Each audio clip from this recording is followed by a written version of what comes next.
Ang punto, the very point why Mayor Magalong was put there was to investigate. Paano ka mag-iimbestiga wala kang tao? 'Di ba? Pero nagawa niya. Doon nagalit ang Malacanang. When a commission that was built supposedly to fail actually is working. How did he do it, mga kabatas natin? Binanggit yun ni Attorney Castro.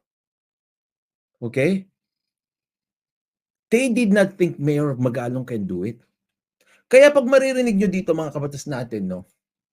Dito sa sinabi ni Attorney Claire Castro dito, there's a lot of hints. Pakinggan nyo ito ulit. Pakinggan nyo ito ulit, mga kabatas natin.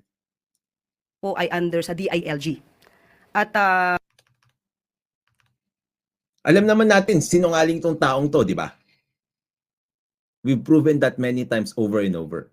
Yung sinasabi nila na hindi siya mag-iimbestiga, pinunta siya dyan para mag-imbestiga. Akala kasi nila hindi siya makakapag-imbestiga kasi wala siyang tao, wala siyang pera. Pero he was able to do it. And Attorney Claire Castro will tell you how.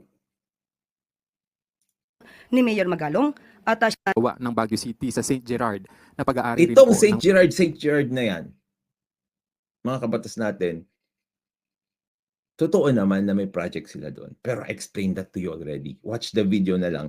Meron ding video dyan, si Mayor Magalong. Everything is open there. You can look at it. Okay? Come on. Maganda yung areglo ni Mayor Magalong dyan. Yan dapat ang gawin. Pero bakit nila ginagawang panira yan sa kanya? Because trinatrabaho siya.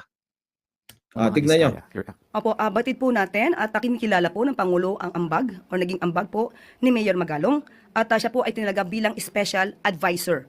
So liliwanagin po natin, ang pagtalaga po sa kanya ng Pangulo ay bilang special advisor at hindi po lead investigator or in any other form na pag-iimbestiga. Hindi po siya Nakita niyo kung paano siya mag-stumble doon?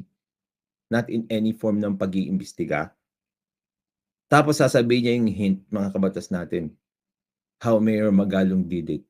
investigator or in any other form na pag-iimbestiga. Hindi po siya naitalaga sa pag-iimbestiga at hindi po at wala po siyang power over the PNP and CIDG dahil ito po ay under Wala siyang power over the PNP and the CIDG. Ulitin natin. Yun ang gusto kong pag-focusan nyo muna ngayon. Bakit special mention